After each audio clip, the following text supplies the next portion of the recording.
Welcome students. I am Shamli Datta, Assistant Professor of Performing Arts. जैसे कि मैंने पहले आपको बताई थी कि संगीत के विभिन्न रूप होते हैं जो निम्नलिखित है। क्लासिकल सॉन्ग यानी शास्त्रीय संगीत, फोक सॉन्ग यानी लोक संगीत, सुगम सॉन्ग यानी लाइट सॉन्ग, चित्रपट संगीत यानी फिल्म सॉन्ग, रविंद्र संगीत। आज मैं आपको रविंद्र संगीत के बारे में बताऊंगी, उसके बारे में चर्चा करूंगी। सबसे पहले रविंद्र संगीत की परिभाषा क्या है? डेफिनेशन ऑफ रविंद्र संगीत।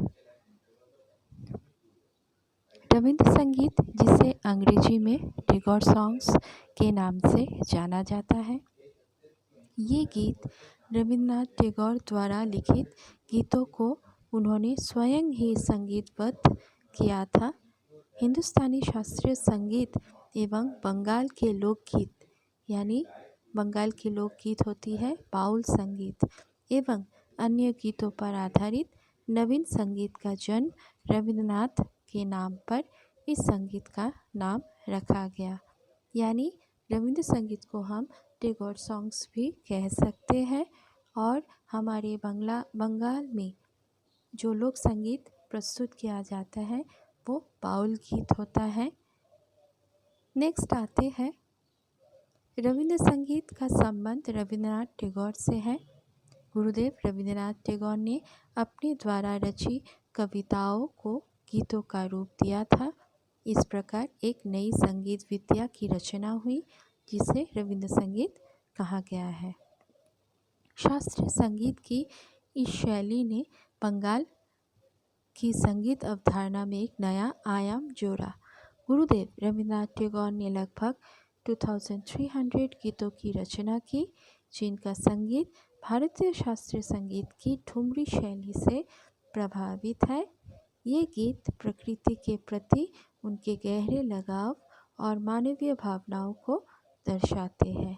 यानी गुरुदेव रविन्द्रनाथ टैगोर ने अपनी कविताओं के माध्यम से गीतों की प्रस्तुति की है, गीतों की रचना की है, जिसे हम टैगोर सॉन्ग्स या रविंद्र संगीत कहते हैं। और इनमें रविन्द्रनाथ टैगोर ने 2300 गीतों की रचना की है। रविंद्र संगीत की विशिष्टता क्या है? 1941 में टैगोर की मृत्यु हो गई, लेकिन उनका गौरव और उनके गीतों का प्रभाव अनंत है। अपने गीतों में शुद्ध कविता को सृष्टिकर्ता, प्रकृति और प्रेम से एकीकृत किया गया। मानवीय प्यार सृष्टिकर्ता के लिए प्यार और समर्पण की भावना में बदल जाता है। उनके 2000 अतुल्य गीतों का संग्रह गीतवितान, गीतों का बगीचा।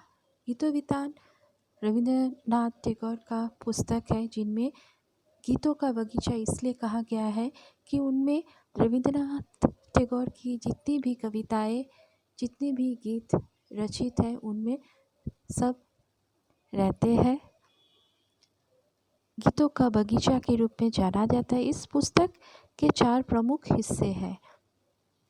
इस गीतवितान पुस्तक में 4 प्रमुख हिस्से हैं। वो है पूजा, प्रेम यानी प्यार, प्रकृति और विचित्रा यानी विविध। हालांकि कई गीतों में यह वर्गीकरण पिघल कर दूर हो जाता है। बारिश से संबंधित एक गीत प्रेमी के लिए तरफ दर्शा सकता है। एक प्रेम गीत सृष्टिकर्ता के लिए प्रेम में बदल सकता है।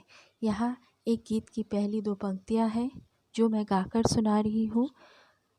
দাঁড়িয়ে আছো তুমি আমার গানের পারে, আমার সুরগুলি পায় আমার চরণ আমি পাইने তোমাरे। इसका मतलब है, तुम मेरे गीत से परे खड़े हो, मेरे स्वरों की ध्वनि तुम्हारे चरणों तक पहुँचती है, लेकिन मैं तुम तक नहीं पहुँच पाता। रवींद्र संगीत का प्रभाव और विरासत क्या है?